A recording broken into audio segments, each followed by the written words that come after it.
नमस्कार साथियों, स्वागत है आप सभी का आपके अपने YouTube चैनल डीएस एकेडमी में। मैं डॉक्टर सुदेश कांतेजा आपके लिए लेकर चल रही हूँ फ्री हिंदी टीजीटी पीजीटी का संपूर्ण क्रैश कोर्स। अगर आप चैनल पर नए हैं तो चैनल को सब्सक्राइब कीजिए। अगर आपने चैनल सब्सक्राइब कर रखा है, आपको वीडियोज अच्छी लग रही हैं तो कोशिश कीजिए जितना हो ज़्यादा से ज़्यादा वीडियो को शेयर कीजिए जो भी आपके पास पब्लिकली प्लेटफॉर्म है। हम लोग चल रहे थे आदिकाल में, और आदिकाल में बहुत बड़ा थोड़ा सा विवादास्पद ये काल है और थोड़ा बड़ा भी है। इसमें हम रासो साहित्य, जैन साहित्य, आपका नाथ साहित्य, सिद्ध साहित्य के बाद में हम लोग चल रहे थे लौकिक साहित्य, और लौकिक साहित्य में भी हमने काव्य भाग पे बात की थी इससे पहले वीडियोज में। आज हम बात करेंगे जो लौकिक साहित्य में ही आते हैं, अमीर खुसरो। आज हम अमीर खुसरो को देखेंगे। इससे पहले की सारी प्लेलिस्ट जो है आपकी अपडेट है, उसमें सारी क्लासेस हैं। अगर आप चैनल पर पहली बार हैं तो कोशिश कीजिएगा कि आप क्लास संख्या 1 से देखिएगा, और जब मेन पेज पे जाएंगे आप डीएस एकेडमी के तो वहीं पे प्लेलिस्ट है, और उसमें सबसे पहले जो प्लेलिस्ट है टीजीटी पीजीटी फुल कोर्स की प्लेलिस्ट है, तो उसमें क्लास संख्या 1 से आप देखिएगा। और कुछ लोग नोट्स भी बना रहे थे तो अच्छा लगता है कि आप लोग नोट्स बना रहे हो, अच्छे से तैयारी कर रहे हो। और जो लोग अभी तक भी व्हाट्सएप ग्रुप से नहीं जुड़े हैं वो व्हाट्सएप ग्रुप से जुड़ जाइएगा। डीएस एकेडमी का व्हाट्सएप ग्रुप है जो डिस्क्रिप्शन में नंबर दे रखा है, आप उस नंबर पे व्हाट्सएप मैसेज कीजिएगा, आपको लिंक भेज दिया जाएगा। क्या है कि जैसे अब हम अमीर खुसरो को पढ़ेंगे तो इनकी जो भी पंक्तियां हैं महत्वपूर्ण परीक्षा उपयोगी, हम बोर्ड पे ना करा के हम सीधा पीडीएफ देंगे आपको हैंड राइटिंग में। ठीक है, तो ये थोड़ा सा बताना था आपको। बाकी अच्छा है कि आप लोगों की तैयारी अच्छी चल रही है जो भी हमारे साथ चल रहे हैं। तो चलिए चलते हैं, आज बात करेंगे अमीर खुसरो पे। अमीर खुसरो, अमीर खुसरो आदिकाल में ऐसे कवि हैं जिन्होंने 11 राजाओं का राज्यारोहण देखा था। जन्म के समय की अगर हम बात करेंगे तो यहाँ पे थोड़ा सा हमें ध्यान रखना होगा। क्योंकि वैसे तो 1255 से 1324 माना गया है डॉक्टर नगेंद्र जी के अनुसार। और देखिए, चूंकि पेपर सेट जो है, पेपर सेट करने वाला जो पेपर बनाने वाला है उसके पास उस समय कौन सी पुस्तक उसके हाथ में है और कहां से उसको वो प्रश्न समझ में आ जाए और वो उसको रख दे, तो आपको ध्यान रखना होगा कि डॉक्टर बच्चन सिंह के अनुसार जो समय है वो 1253 से 1325 ईस्वी है। तो ये भी थोड़ा सा ध्यान रखना होगा। जबकि जन्म स्थान दोनों ने एक ही माना है, पटियाली गांव, एटा, उत्तर प्रदेश। तो ये था। ये क्या थे, इनकी बहुत ज्यादा विशेषताएं हैं। इनके गुरु निजामुद्दीन औलिया थे। अमीर खुसरो ने मसनबी भी लिखी है, और मसनबी के 5 प्रकार इन्होंने दिए हैं। मसनबी एक तरीके से पद्धति होती है अरबी में। इसके बाद में बात करेंगे इनकी रचनाओं की। खड़ी बोली गद्य के जो पहले लेखक माने जाते हैं, खड़ी बोली के कवि भी पहले यही माने जाते हैं। गद्य का भी कार्य इन्होंने किया है। और बात करें, माना जाता है कि जो इनके गुरु थे, इनके जो पीर थे निजामुद्दीन औलिया, उनकी मृत्यु के 6 महीने बाद ही इनकी मृत्यु भी हो गई थी। जबकि इनके पीर की या गुरु की निजामुद्दीन औलिया की जब मृत्यु होती है तो इनका एक जो दोहा है वो बहुत प्रसिद्ध है कि क्या कहते हैं, चल खुसरो घर आपने रैन बही चहुदेस। तो ये वाला दोहा है कि गोरी सोवे सेज पर मुख पर डारे केस, चल खुसरो घर आपने रैन बही चहुदेस। यानी कि अब तो गुरु जो थे, जिनसे मैंने संज्ञान लिया था, जिनसे मैंने ज्ञान लिया था, वो भी अब परमात्मा में विलीन हो चुके हैं। तो अब इस मोह माया के संसार में तुम्हें क्या करना है, अब परमात्मा मुझे भी बुला ले। ऐसा कहा जाता है कि ये प्रश्न भी बनता है कि अमीर खुसरो का ये जो पद है, अमीर खुसरो ने कब कहा था कि गोरी सोवे सेज पर मुख पर डारे केस, चल खुसरो घर आपने रहन वही चहुदेस। तो सीधा सीधा इसका उत्तर होता है निजामुद्दीन औलिया के निधन पर। चलिए बात करते हैं तथ्यात्मक तथ्यों में, पूरा हम देखेंगे। बात कर लेते हैं अमीर खुसरो। अमीर खुसरो का जो समय है डॉक्टर नगेंद्र जी के अनुसार 1255 ईस्वी से 1324 ईस्वी है। डॉक्टर बच्चन सिंह के अनुसार 1253 से 1325 ईस्वी है। यहाँ पे इन्होंने 2 घटाया है और 1 इधर बढ़ाया है। ठीक है, आपको थोड़ा सा ध्यान रखना होगा। 1255 से 1324 मुख्य रूप से जो है वो यही होता है, इंपोर्टेंट जो है, मान्य जो है वो यही है, 1255 से 1324 ईस्वी। लेकिन यहाँ पे लिखवाना इसीलिए उचित है क्योंकि प्रश्न जो है टीजीटी पीजीटी में वो डॉक्टर बच्चन सिंह के इतिहास से भी बन रहे हैं, तो इसीलिए आपको ये भी ध्यान रखना होगा। अगर ये विकल्प में नहीं होगा तो फिर ये आपको विकल्प में सही करना होगा, ठीक है। और इनका जो जन्म स्थान है वो पटियाली गांव जिला एटा में पड़ता है, वहां पे इनका जन्म हुआ था। बात कर लेते हैं वास्तविक नाम। अमीर खुसरो का जो वास्तविक नाम था वो अबुल हसन था। अबुल हसन कई बार बना है कि अमीर खुसरो के का वास्तविक नाम क्या है, तो अबुल हसन। बात कर लेते हैं आगे। अमीर खुसरो का पूरा नाम, पूरे नाम में अगर बात करेंगे तो अमीर खुसरो का पूरा नाम है अबुल हसन यमुनुद्दीन खुसरो। अबुल हसन यमुनुद्दीन खुसरो, ये जो है अमीर खुसरो का पूरा नाम है। यहां से भी प्रश्न बना है। बात कर लेते हैं इनके गुरु। अभी हमने बताया था निजामुद्दीन औलिया। निजामुद्दीन औलिया ये अमीर खुसरो के गुरु थे। पिता की बात कर लेते हैं। अमीर खुसरो के पिता कौन थे, तो सैफुद्दीन। और ये जो सैफुद्दीन थे ये लाचन जाति के तुर्क थे। ये तुर्क थे, किस जाति के थे, लाचन जाति के थे। अब देखिए लाचन जाति, अगर खुसरो की जाति पूछी जाती है कि किस जाति से थे, तो लाचन जाति से थे। और ये भी तुर्क ही थे, क्योंकि जब पिता तुर्क थे तो खुद भी तुर्क ही हुए, बेशक भारत में थे। बात कर लेते हैं अमीर खुसरो की उपाधियां। उपाधियों पे बात करें तो पहली जो उपाधि है खुसरो सुखन। खुसरो सुखन की उपाधि जो थी ये अमीर खुसरो को 12 वर्ष की उम्र में मिल गई थी। और किसने दी थी, ख्वाजा इजीउद्दीन ने। ख्वाजा इजीउद्दीन ने अमीर खुसरो को खुसरो सुखन की उपाधि दी थी। किस समय, जब इनकी अवस्था जो आयु थी मात्र 12 वर्ष की थी, ठीक है। और बात कर लेते हैं तूती ए हिंद। यहां पे दोनों तरह से बनता है, तोता ए हिंद या तूती ए हिंद। और ये जो कहा है खुसरो ने स्वयं को कहा है। खुसरो कहते भी हैं, इस वक्तव्य से याद आता है कि खुसरो कहते हैं कि मैं हिंदुस्तान का तूती हूं, आपको मुझसे जो भी पूछना है वो हिंदी में ही पूछिए। आप अगर मुझे समझते हो कि मैं अरबी फारसी वाला हूं तो ऐसा नहीं है, आपको जो भी मुझसे कुछ पूछना है तो आप हिंदवी में पूछिए। और अमीर खुसरो ही है जिन्होंने हिंदी के लिए हिंदवी शब्द का पहली बार प्रयोग किया था। और तूती ए हिंद, अब आपके मन में डाउट होगा कि तूती ए हिंद किसको कहा जाता है। तोता ए हिंद, तूती ए हिंद पढ़ा तो कई बार है, लेकिन समझ नहीं आया कि किसको कहा जाता है। तो तूती ए हिंद या तोता ए हिंद उसको कहा जाता है। देखो तोता ए हिंद, तोता आपने देखा होगा मेरे तो घर पे भी है। तोता आपने देखा होगा कि वो क्या है कि एक ही शब्द जब उसको याद आ जाता है, जैसे मिट्ठू मिट्ठू मिट्ठू मिट्ठू, तो वो एक ही रट लगाया जाता है। वही चीज यहाँ पे तोता थी। जैसे कहते हैं ना कि आपने देखा होगा किसी भी क्षेत्र का जो भाई होता है तो कहते हैं उस भाई की तूती बजती है यहाँ पे। तो तूती का मतलब है कि उसका वहां पे रुतबा है बहुत ज्यादा, मतलब उसका जो है एक डर है। जैसे आपने देखा होगा बहुत ज्यादा मूवीज में भी, जहाँ की ये दबंग टाइप के जो गुंडे जो होते हैं एक तरीके से, तो उधर का बोला होगा कि उस वहां पे तो उसकी तूती बजती है। तो ऐसे ही यहाँ पे था, अमीर खुसरो के समय में था, इसीलिए अमीर खुसरो ने स्वयं को तूती ए हिंद कहा है।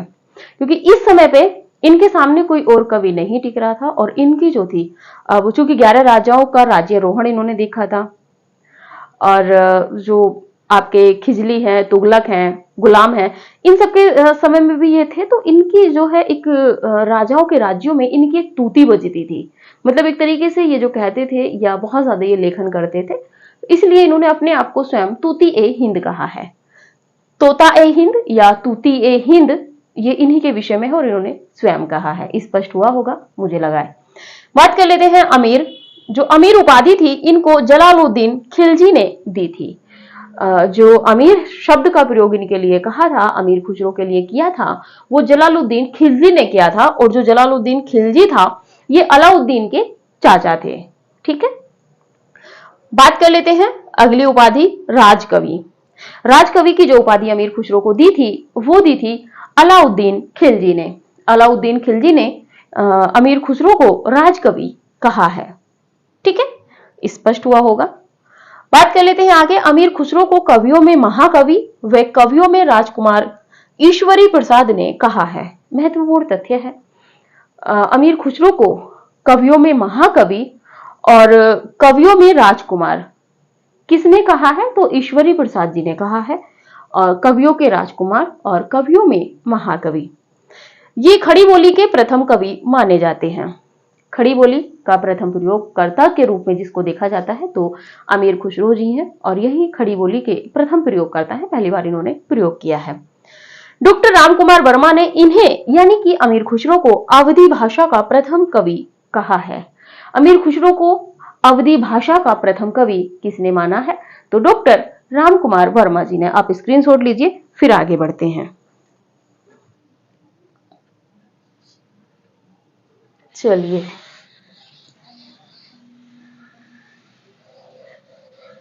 एक एक लाइन में प्रश्न है, आप थोड़ा सा ध्यान करके चलिए। आगे बात कर लेते हैं। इन्होंने 3 अफगान राजवंश यानी कि अमीर खुसरो ने इन्होंने 3 अफगान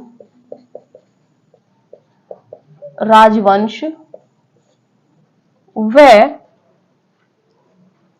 11 राजाओं का राज्यारोहण देखा था।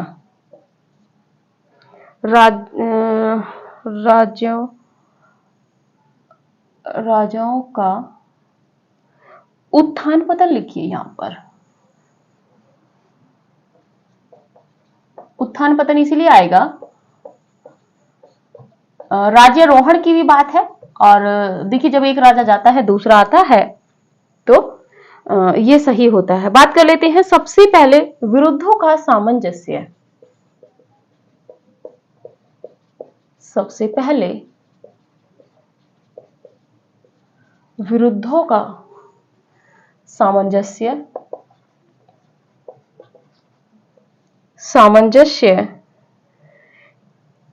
अमीर खुसरो में मिलता है।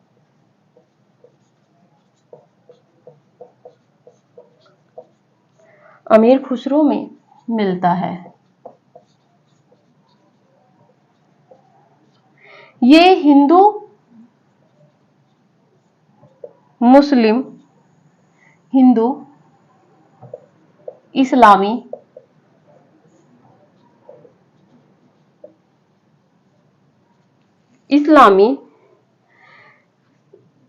समन्वित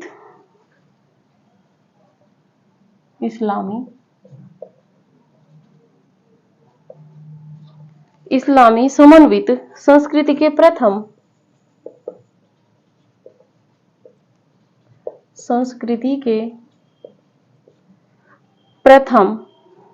प्रतिनिधि कवि कहे जाते हैं। इसके बाद में आगे देख लेते हैं। खुसरो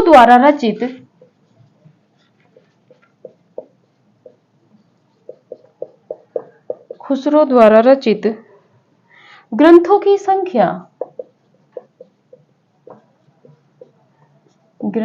संख्या 100 मानी जाती है।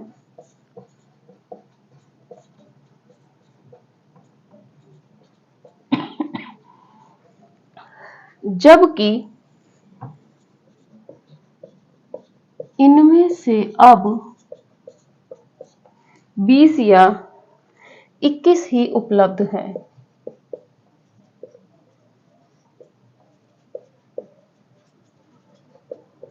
20 या 21 ही उपलब्ध हैं।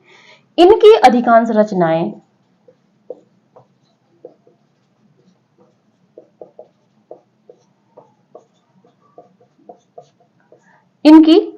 रचनाएं अलाउद्दीन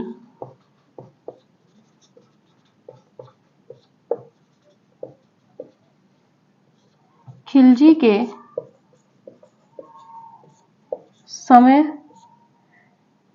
के काल की हैं। ये एक हिंट था, हो जाता है कभी कभी महत्वपूर्ण तथ्य के रूप में। बात कर लेते हैं प्रमुख रचनाएं।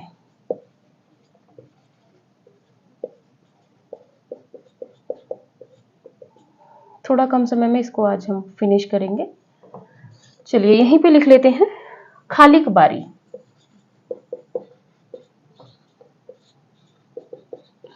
खालिक बारी के विषय में आप नोट कीजिएगा। यह रचना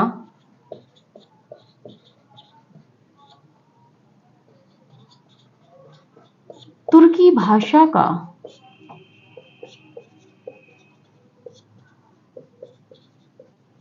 शब्दकोश है। इसमें तुर्की, अरबी, फारसी व हिंदी के पर्यायवाची शब्द हैं।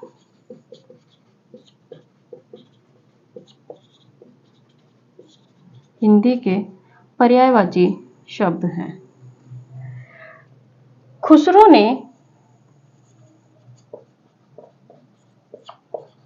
ने गयासुद्दीन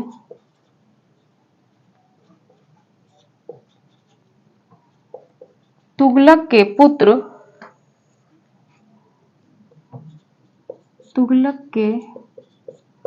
पुत्र को भाषा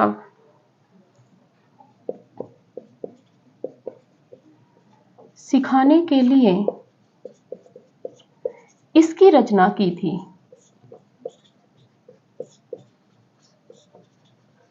ठीक है, आगे बात कर लेते हैं। दूसरे नंबर पर पहेलियां। पहेलियां तो आप जानते ही हैं, बहुत ज्यादा इनकी प्रसिद्ध है। जो आम जनता, जो लोक जीवन है, उसमें हर किसी के मुंह पर रहती हैं। बात कर लेते हैं मुकरियां। ये भी सभी के मुख से आप सुनने को मिल जाएंगे आपको। तीसरे नंबर पे है दो सुखने। चौथे नंबर पे है आपके दो सुखने के बाद में दूसरी, अच्छा यहाँ तीसरी होगी, ये आपकी चौथा और ये आपकी पांचवें नंबर पे बात करें तो गजल है। गजल का देखिए सबसे पहला रूप इनको मिलता है और आगे जाके जो है आपके दुष्यंत कुमार, नूह, सिफर, और यह जो है इस रचना में भारतीय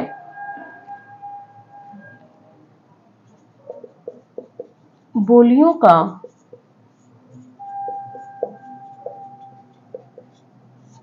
विस्तार से वर्णन है।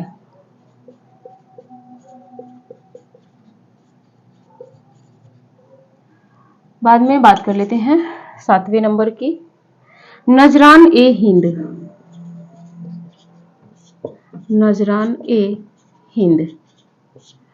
आठवें नंबर पे बात कर लेते हैं आशिक, और ये जो है इसमें हिंदी की प्रशंसा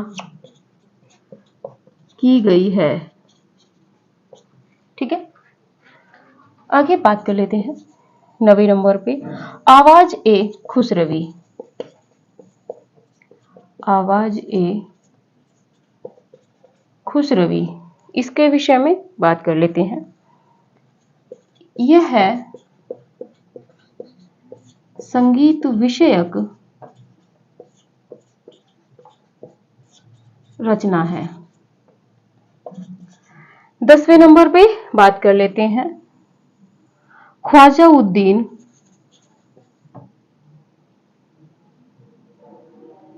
खजाइनू। खजाइनू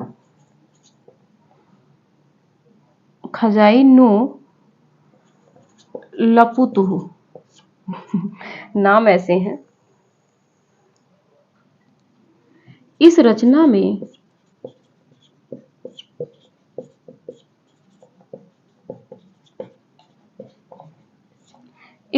में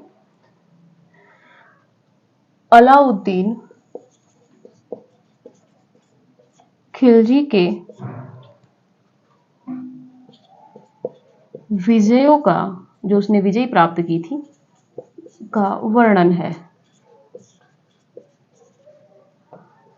11वें नंबर पे बात कर लेते हैं एजाज ए खुशरवी। एजाज ए, देखिए सारी महत्वपूर्ण हैं। एजाज ए खुशरवी यह अलंकार ग्रंथ है।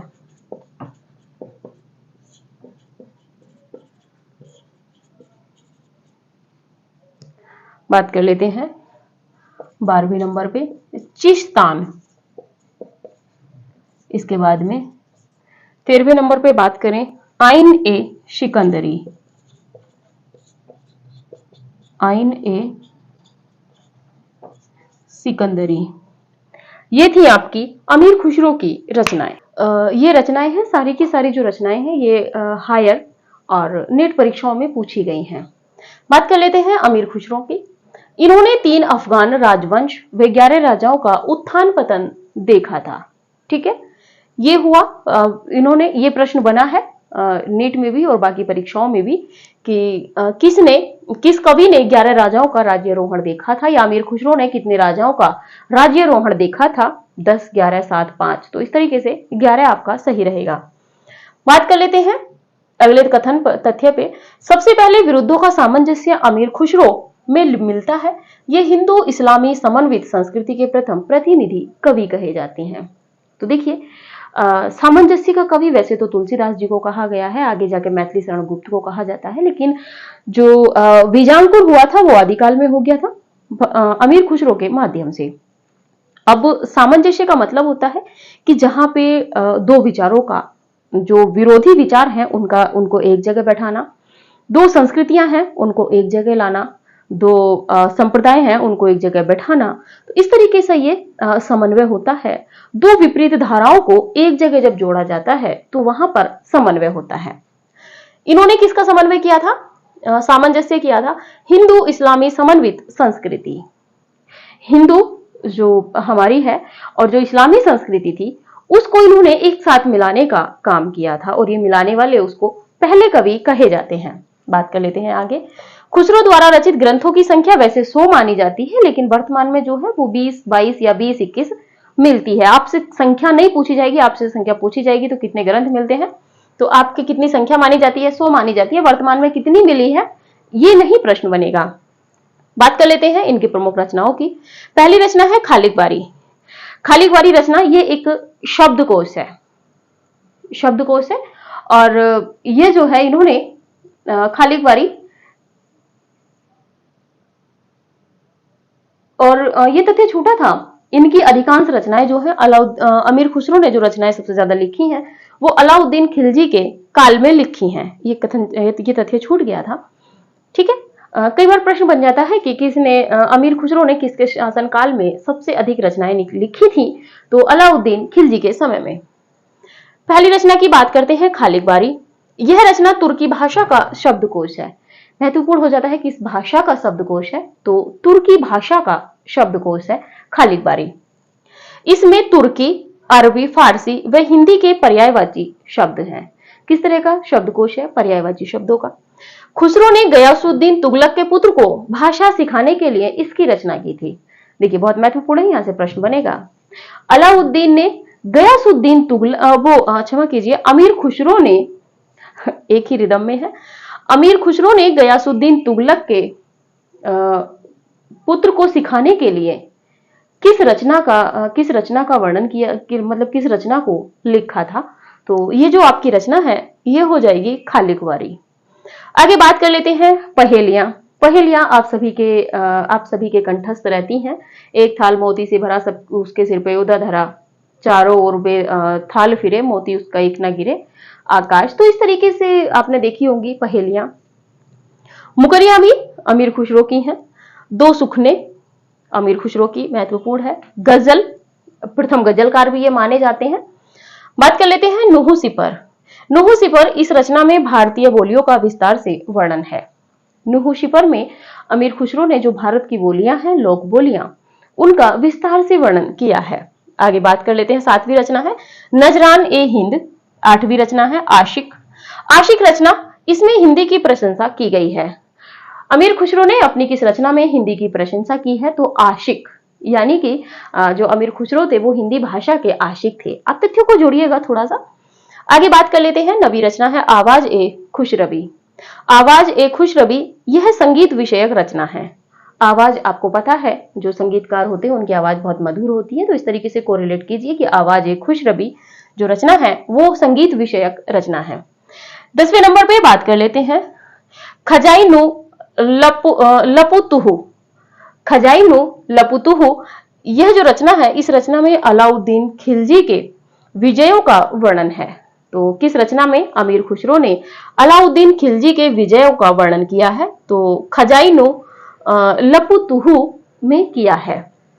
11वीं नंबर की रचना की बात कर लेते हैं एजाज ए खुशरबी। एजाज ए खुशरबी यह अलंकार ग्रंथ है। 12वें नंबर पे है चिस्तान और 13वें नंबर पे है आइन ए सिकंदरी। तो ये जो महत्वपूर्ण रचनाएं थी उनके वर्णीय विषय थे कुछ, जहां से वर्णीय विषयों से प्रश्न बनते हैं वो हमने नोट कराए थे। अब आप स्क्रीनशॉट लीजिए, आगे बढ़ते हैं। चलिए, आपको थोड़ा सा बीच में हो सकता है विरोध लगा हो, ठीक है।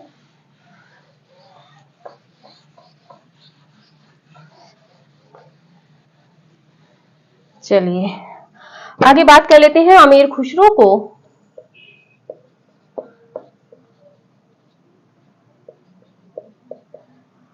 अमीर खुसरो की हिंदी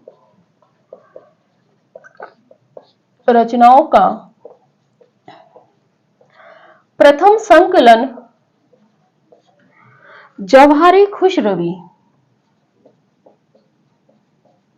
जवाहरे खुशरवी के नाम से जवाहरे खुशरवी के नाम से 1918 ईस्वी में मौलाना रशीद अहमद सालम ने अलीगढ़ से प्रकाशित करवाया था। अलीगढ़ से प्रकाशित करवाया था। बात कर लेते हैं अगले तथ्य की। खुसरो की हिंदी कविताओं का खुसरो की हिंदी कविताओं का खुसरो की हिंदी कविताओं का दूसरा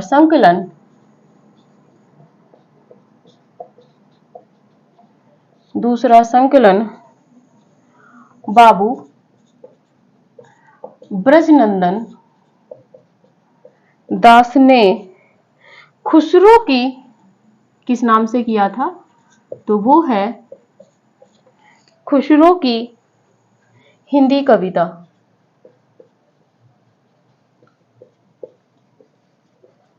खुसरो की हिंदी कविता के नाम से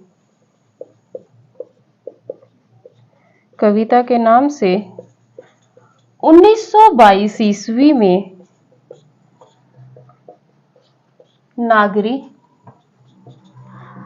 प्रचारणी सभा काशी से करवाया था। आगे बात कर लेते हैं डॉक्टर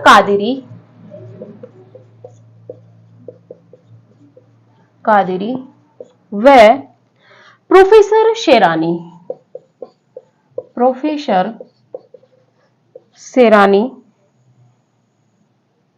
ने खालिक बारी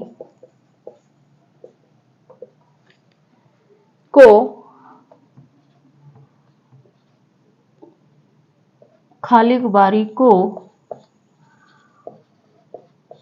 अमीर खुसरो की रचना नहीं माना है। उनका कहना है कि ये रचना किसी अन्यत्र की है।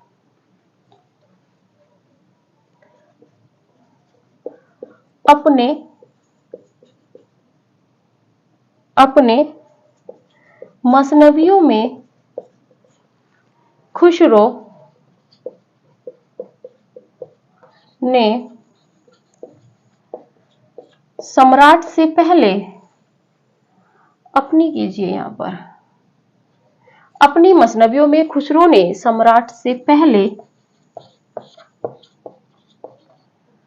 गुरु का स्मरण किया है, यानी कि गुरु का पहले नाम लिया है। किससे? सम्राट से, यानी कि उस समय का जो राजा होता था। आगे बात कर लेते हैं। अमीर खुसरो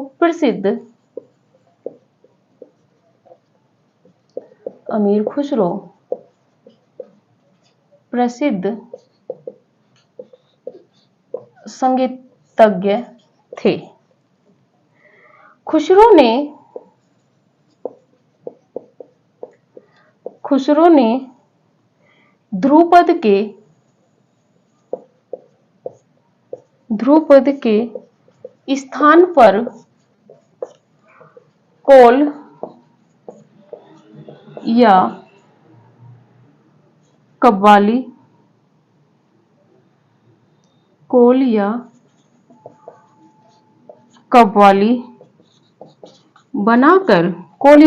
बनाकर बहुत से नए राग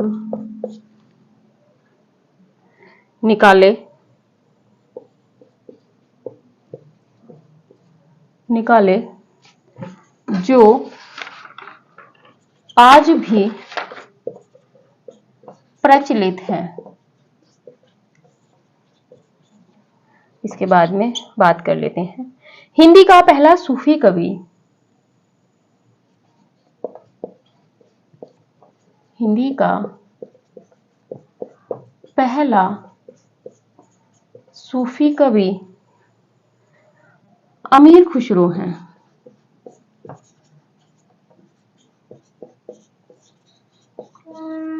बात कर लेते हैं आगे। अमीर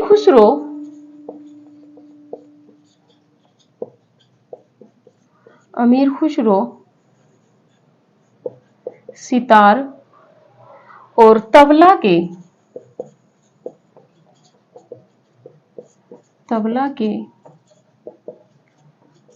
आविष्कारक माने जाते हैं।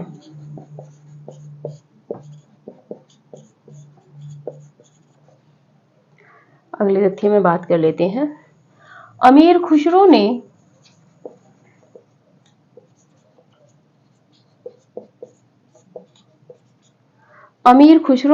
हिंदी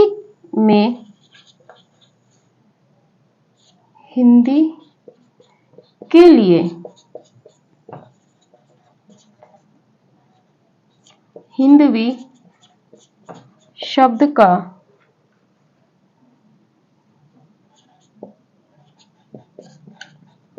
प्रयोग किया था। देखिए, ये थे तथ्य खुसरो से संबंधित। अमीर खुसरो की जो हिंदी रचनाएं हैं, इनका सबसे पहले जो रचनाओं का संकलन किया जवाहरे खुशरवी के नाम से। इसका प्रकाशन हुआ था अलीगढ़ से, और अलीगढ़ से जो प्रकाशित कराने वाले थे 1918 ईस्वी में, वो कराया था मौलाना रशीद अहमद शालम ने 1918 में जवाहरे खुशरवी के नाम से अमीर खुसरो की हिंदी रचनाएं जो हिंदी की थीं, उनका संकलन करके एक संपादन करवाया था। आगे बात कर लेते हैं। खुसरो की हिंदी कविताओं का जो दूसरा संकलन हुआ, ये प्रथम संकलन था मौलाना रशीद अहमद सालम ने जो 1918 में करवाया था जवाहरे खुशरवी के नाम से। जो इनकी कविताओं का ही जो दूसरा संकलन हुआ, वो करवाया था बाबू ब्रजनंदन दास ने खुसरो की हिंदी कविता के नाम से जो हिंदी कविताओं का संकलन करवाया था बाबू ब्रजनंदन दास ने, और ये कराया था इन्होंने नागरी प्रचारणी सभा काशी से। बात कर लेते हैं आगे। डॉक्टर कादरी व प्रोफेसर शेरानी, महत्वपूर्ण है, डॉक्टर कादरी और प्रोफेसर शेरानी ने खालिकवारी जो अमीर खुसरो की रचना है उसको इनकी रचना नहीं माना है। अपनी मसनवियों में खुसरो ने सम्राट से पहले गुरु का स्मरण किया है। महत्वपूर्ण हो जाता है, अमीर खुसरो ने अपनी रचनाओं में सम्राट से पहले किसका स्मरण किया है? ईश्वर का, गुरु का, देवी का या पैगंबर का। तो यहाँ पे जो है गुरु का स्मरण किया है, यानी कि इन्होंने भी गुरु को प्रथम स्थान दिया है। पैगंबर उससे सम्राट से पहले, यानी कि बादशाह से पहले, राजा से पहले, जैसे हम आगे जाके जयसी वगैरह की रचनाओं में देखेंगे तो वो यहाँ पर भी है। बात कर लेते हैं, अमीर खुसरो प्रसिद्ध संगीतज्ञ थे, यानी कि ये संगीतज्ञ भी थे अच्छे। खुसरो ने ध्रुपद के स्थान पर कोल या कव्वाली बनाकर बहुत से नए राग निकाले जो आज भी प्रचलित हैं। खुसरो के विषय में कहा जाता है कि इन्होंने बहुत से नए आविष्कार किए थे और एक आविष्कार ये भी था कि इन्होंने ध्रुपद के स्थान पर कोल या कव्वाली जो राग है उसको संचालित किया था और जो आज भी कव्वाली के रूप में हमें देखने को मिलता है। हिंदी का पहला सूफी कवि अमीर खुसरो है। अगर हम बात करें संपूर्ण हिंदी में तो हिंदी के जो पहले कवि सूफी कवि माने जाएंगे वो अमीर खुसरो माने जाएंगे। अमीर खुसरो सितार और तबला के आविष्कारक माने जाते हैं, ये प्रश्न बन चुका है। तो अमीर खुसरो ने किसका आविष्कार नहीं किया? तो इन्होंने सितार का भी किया है, तबले का भी किया है, कव्वाली का भी किया है। तो जब ये तीन तथ्य एक से मिल रहे हैं तो वहां पे होगा किसका आविष्कार नहीं किया है। हो सकता है कुछ और नया यंत्र यहाँ पे रखा मिले। ठीक है, आगे बात कर लेते हैं। अमीर खुसरो ने हिंदी के लिए हिंदवी शब्द का प्रयोग किया था। हिंदी के लिए हिंदवी शब्द का प्रयोग किसने किया था? अमीर खुसरो ने। आप स्क्रीनशॉट लीजिए, फिर आगे बढ़ते हैं।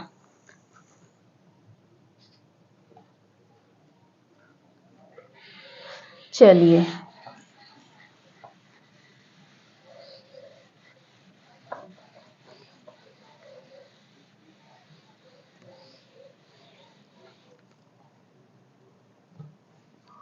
हजारी प्रसाद द्विवेदी ने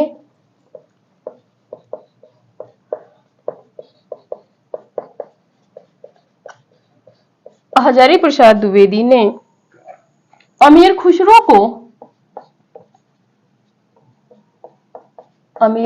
को मेधावी और सुकवि कहा है। महत्वपूर्ण है, अमीर खुसरो को मेधावी और सुकवि किसने कहा है? हजारी प्रसाद द्विवेदी जी ने। अगला है, थोड़ा कथन में करके आप नोट कर लीजिएगा। खुसरो खड़ी बोली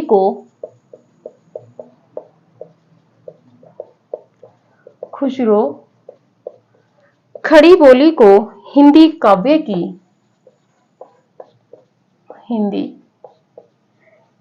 की भाषा बनाने वाले पहले कवि हैं। और ये बात कर ले, अगर कथन में हम बात कर रहे थे तो ये है डॉक्टर नगेंद्र जी का कथन कि खुसरो खड़ी बोली को हिंदी काव्य की भाषा बनाने वाले पहले कवि हैं। बात कर लेते हैं, खुसरो ने वीणा या बात करें बीन के तारों को घटाकर, जो राग के तार होते हैं जिनसे सुर निकलता है, तो तारों को घटाकर सितार बनाया था। देखिए, कलाकार थे, राग घटाकर सितार बना दिया। आगे कथनों पे बात कर लेते हैं। कथन है, अमीर खुसरो को भाव की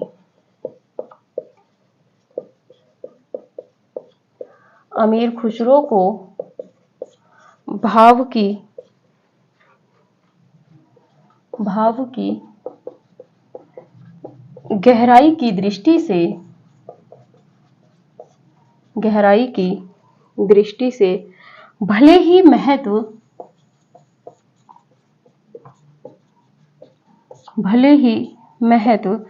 न दिया जाए, किंतु भाषा की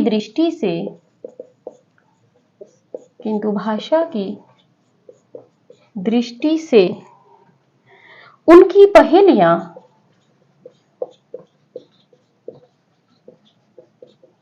की दृष्टि से उनकी पहेलियां साहित्य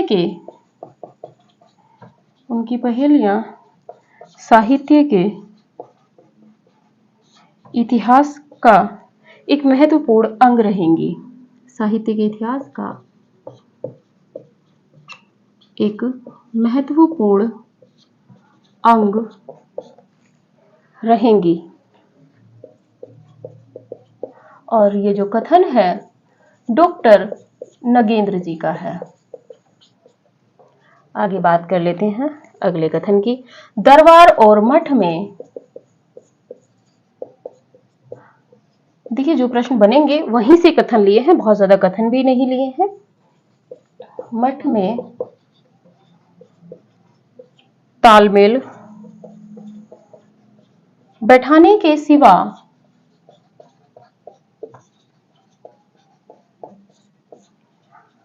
खुसरो के सामने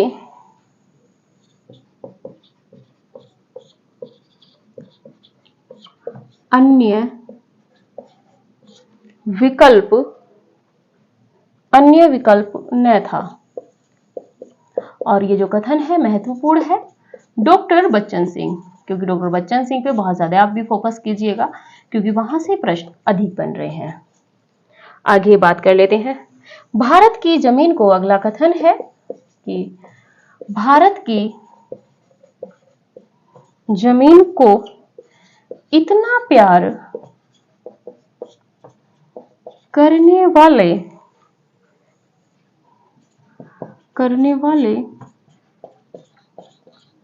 संवेदनशील कवि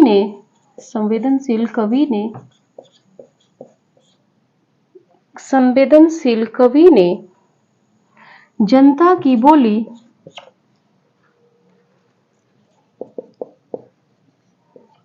की बोली को अवश्य अपनाया होगा।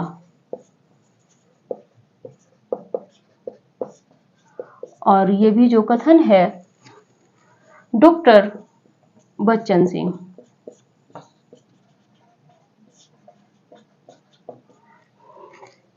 आगे बात कर लेते हैं महत्वपूर्ण तथ्य है कबीर की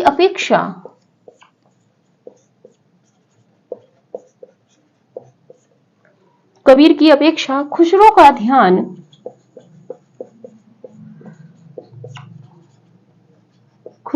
ध्यान बोलचाल की भाषा की ओर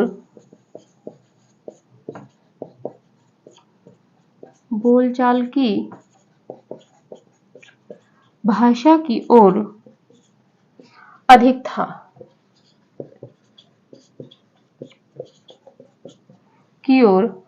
था। उसी प्रकार किस प्रकार था? उसी प्रकार जैसे अंग्रेजों का ध्यान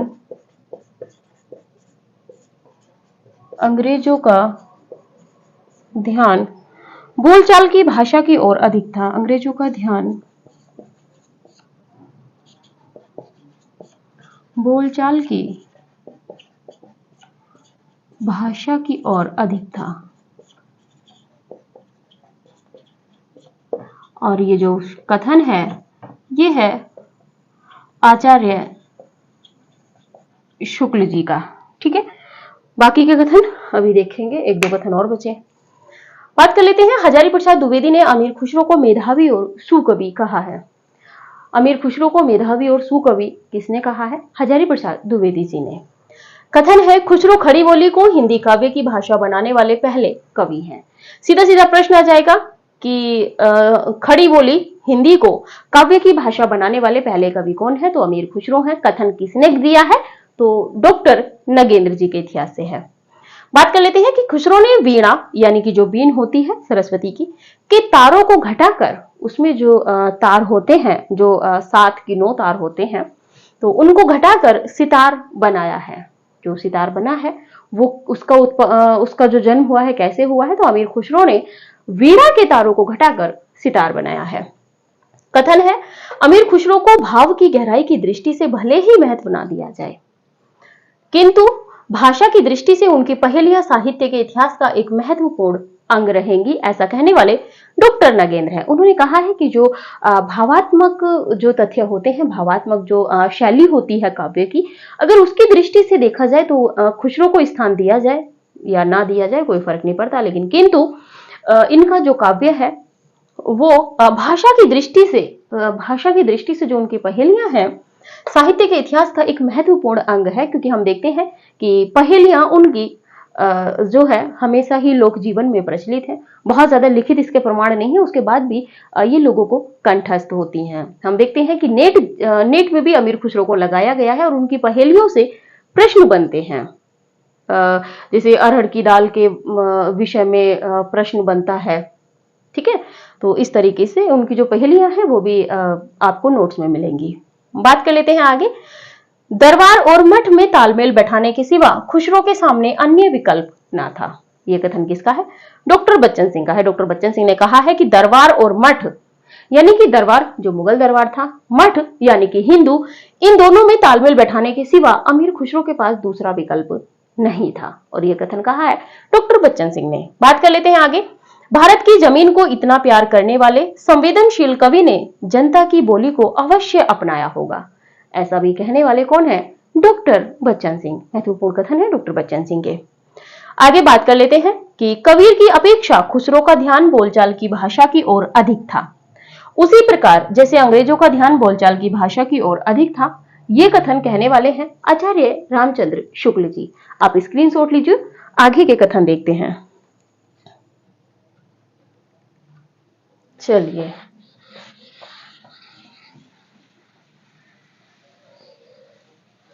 जो कुछ फैक्ट बचेंगे वो पीडीएफ के माध्यम से आपको मिल जाएंगे, वैसे बचने वाला इसमें कुछ है नहीं। आगे बात कर लेते हैं। अगला कथन है कि इनकी पहेलियां और मुकरियां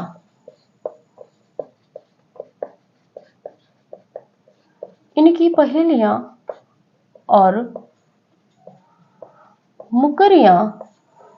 पहेलियां और मुकरियां प्रसिद्ध हैं।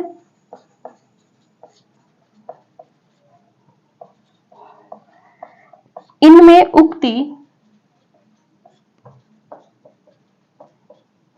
वैचित्र्य की प्रधानता थी। उक्ति वैचित्र्य की प्रधानता थी। यद्यपि रसीले गीत और दोहे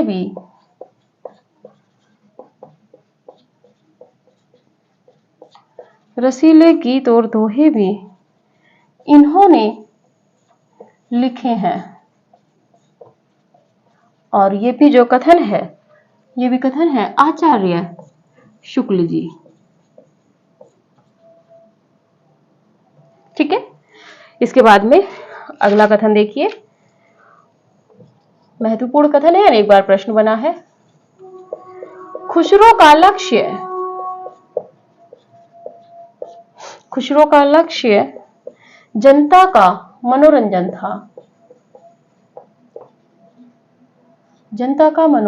था, पर कबीर धर्मोपदेशक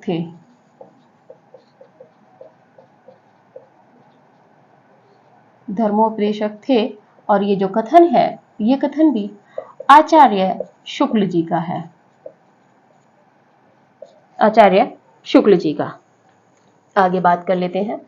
कथन है कि उसमें ना तो हृदय की, खुसरो में, यानी कि उसमें ना तो हृदय की परिस्थितियों का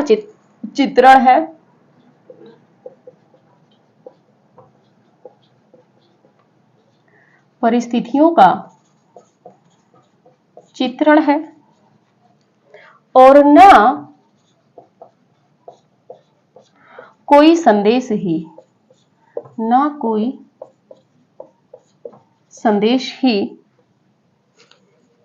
यह केवल मनोरंजन की सामग्री है। यह केवल मनोरंजन की सामग्री है। और ये जो कथन है, ये कथन है डॉक्टर राम कुमार वर्मा।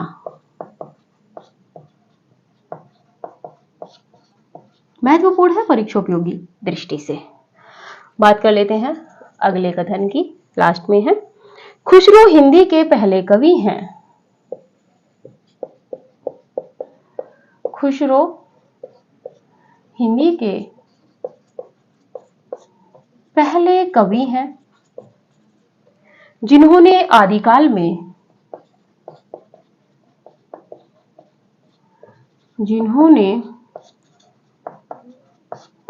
आदिकाल में मनोरंजनपूर्ण साहित्य लिखा। मनोरंजनपूर्ण साहित्य लिखा।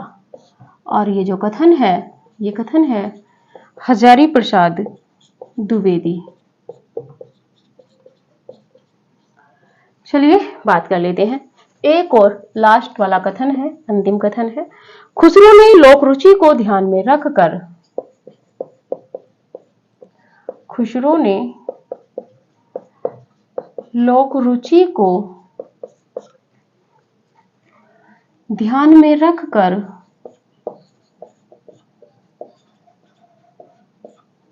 साहित्य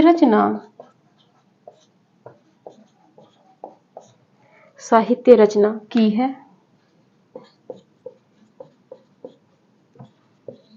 उनकी रचनाओं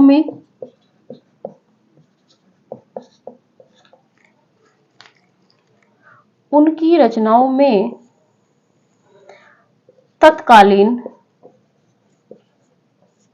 तत्कालीन संस्कृति की झलक भी विद्यमान है। झलक भी विद्यमान है। वे सही अर्थों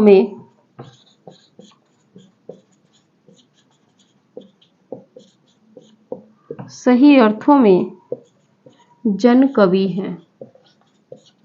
और ये जो कथन है, ये कथन है बाबू गुलाब राय। बाबू गुलाब राय। आप एक बार स्क्रीनशॉट लीजिए, उसके बाद क्लियर करते हैं। चलिए देखते हैं। पहला कथन है, इनकी पहेलियां और मुकरियां प्रसिद्ध हैं। कबीर की, अमीर खुसरो की जो पहेलियां और मुकरियां हैं प्रसिद्ध हैं। इनमें उक्ति वैचित्र्य की प्रधानता थी, यद्यपि रसीले गीत और दोहे भी इन्होंने लिखे हैं। उक्ति वैचित्र्य का मतलब होता है कि एक तरीके से अपनी बात को कहना विचित्रात्मक रूप से, जिसका जो अर्थ है वो इतना विचित्र हो कि सामने वाला समझ ही ना पाए। तो जैसे कि आप देखते हैं कि इनकी जो पहेलियां थी उनमें उक्ति प्लस उक्ति और विचित्र वैचित्र्य, ठीक है। तो इसमें क्या था कि जैसे कोई भी कथन होता है तो उसको कहा जाए, फिर उसके अर्थ को ढूंढने में बहुत ज्यादा कठिनाई हो। जैसे कि आप देखेंगे एक तरीके से रीजनिंग टाइप की होती है, ठीक है। या उक्ति वैचित्र्य का मतलब होता है कि बहुत ज्यादा चमत्कार उत्पन्न जब उसमें हो जाता है, ठीक है। तो ये है कि प्रधानता थी, यद्यपि रसीले गीत और दोहे भी इन्होंने लिखे हैं। ये कथन शुक्ल जी का है। बात कर लेते हैं, खुसरो का लक्ष्य जनता का मनोरंजन था, पर कबीर धर्मोपदेशक थे। ऐसा कहने वाले भी शुक्ल जी हैं। शुक्ल जी कहते हैं कि खुसरो का जो लक्ष्य था वो जनता का मनोरंजन करना मात्र था। लेकिन कबीर ने जो पद लिखे हैं भक्ति काल में, वो थे धर्मोपदेशक, यानी कि उन्होंने धर्म का उपदेश दिया है, समाज सुधारने का उन्होंने काम किया है। एक समाज सुधारक के रूप में भी हम कबीर को जानते हैं। तो ये कथन शुक्ल जी का है। बात कर लेते हैं अगले कथन की, कि उसमें ना तो हृदय की परिस्थितियों का चित्रण है और ना कोई संदेश ही, यह केवल मनोरंजन की सामग्री है।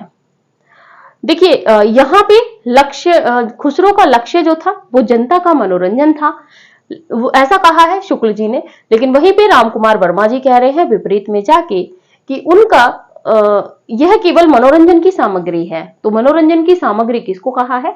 अमीर खुसरो की रचनाओं को। किसने? डॉक्टर रामकुमार वर्मा जी ने। बात कर लेते हैं आगे। खुसरो हिंदी के पहले कवि हैं जिन्होंने आदिकाल में मनोरंजन पूर्ण साहित्य लिखा।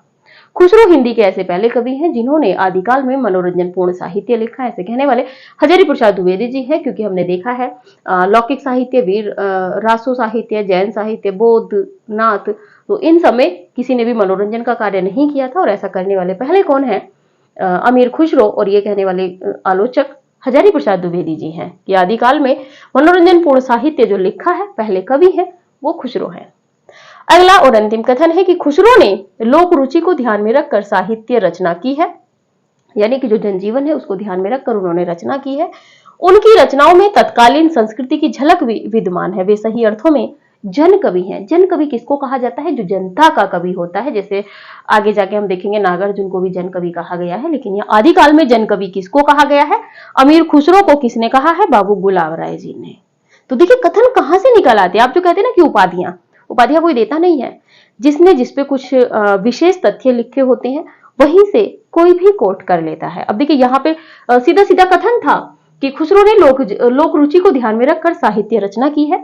उनकी रचनाओं में तत्कालीन संस्कृति की झलक भी विद्यमान है, यानी कि उस समय की जो वर्तमान संस्कृति थी वो झलक भी इनकी रचनाओं में मिलती है।